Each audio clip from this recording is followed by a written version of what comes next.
2 থেকে 3 কিলোমিটারের মধ্যে নেই কোনো প্রাথমিক বিদ্যালয়। এলাকায় শতাধিক পরিবারের শিশুদের বেশিরভাগেরই নেই শিক্ষা গ্রহণের পর্যাপ্ত সুযোগ। তাই ব্যক্তি উদ্যোগে নিজের জমিতে 2020 সালে গড়ে তোলেন এই শিক্ষা প্রতিষ্ঠান। বলছিলাম ভালুকা উপজেলার ধিতপুর ইউনিয়নের রান্দিয়া গ্রামের বীর মুক্তিযোদ্ধা আলহাজ আব্দুল বারী মাস্টারের কথা।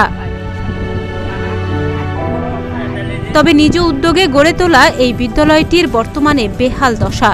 আমি স্কুলে আমার একটা নাতি লইয়াই, গরমে নাতিটা খুব কষ্ট করে, আর যারা লেখাপড়া করাইতেছে শিক্ষিকারা ওনারাও মেধাবী এবং এই গরমের ছুটে পড়াইতে নাই, কারেন্ট নাই, বাতি নাই, বিদ্যুৎ নাই, পায়খানা প্রস্রাবের কোনো ব্যবস্থা নাই।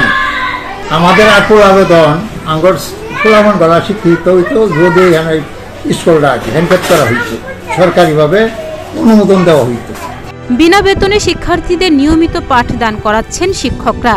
তবে পর্যাপ্ত শ্রেণীকক্ষ না থাকায় বিপাকে পড়েছেন তারা। 3টি রুমের মধ্যে 5ম শ্রেণী পর্যন্ত লেখাপড়া করানো হয়।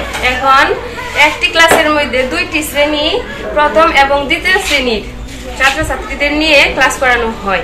এত গরমের ভিতরে এদেরকে নিয়ে ক্লাস করাতে আমাদের খুব অসুবিধা করতে হয়।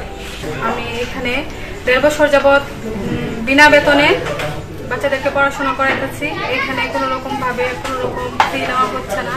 বঙ্গবন্ধু আদর্শ পাঠশালার প্রতিষ্ঠাতা বীর মুক্তিযোদ্ধা আব্দুল বারী মাস্টার, ওনার ছেলে বুরহানুদ্দিন, ওনার তত্ত্বাবধানে এই প্রতিষ্ঠানটি চালিত হচ্ছে। এদিকে অভিভাবকদের দাবি স্কুলটির অবকাঠামোগত উন্নয়ন হলে উপকৃত হবে গ্রামের শিশুরা। ছাত্রছাত্রী ভর্তি করাবার চাই, কিন্তু স্কুলে একটু সমস্যা, একটু মাস্টাররা সব বিনা বেতনে পড়াইতেছে, খুব ভালোভাবে লেখাপড়া করায়, কিন্তু বিনা বেতনে কত লেখাপড়া করাবি, তাই তো আমাদের মেয়ে ছেলেরা একটু পড়াশোনা আমাদের একটু ড্যাম হয়ে যাবে। স্কুলটি সংস্কার ও অবকাঠামোগত উন্নয়নে দ্রুত উদ্যোগ নেবেন সংশ্লিষ্টরা, এমনটাই মনে করেন প্রতিষ্ঠাতার ছেলে বুরহানুদ্দিন। আমার পিতা বীর মুক্তিযোদ্ধা হাজী আব্দুল বারী মাস্টার এই স্কুলটি স্থাপন করে 2020 সালে। আমার পিতার স্বপ্ন যে স্কুলটি একদিন সরকারিকরণ হবে, ওই আশায় রেখে ব্যক্ত রেখে আমি এই স্কুলটি ধরে রাখার জন্য আপ্রাণ চেষ্টা করে যাচ্ছি। স্থানীয় জনপ্রতিনিধিরা বলছেন শিক্ষার্থীদের পাঠদান কার্যক্রম নিশ্চিতকরণে দ্রুতই পদক্ষেপ নেওয়া হবে। বঙ্গবন্ধু পাঠশালাটি যেখানে অবস্থানরত আছে সেখানে আশেপাশে প্রায় 2.5 থেকে 3 কিলো বর্গে কোনো প্রাথমিক বিদ্যালয় নাই।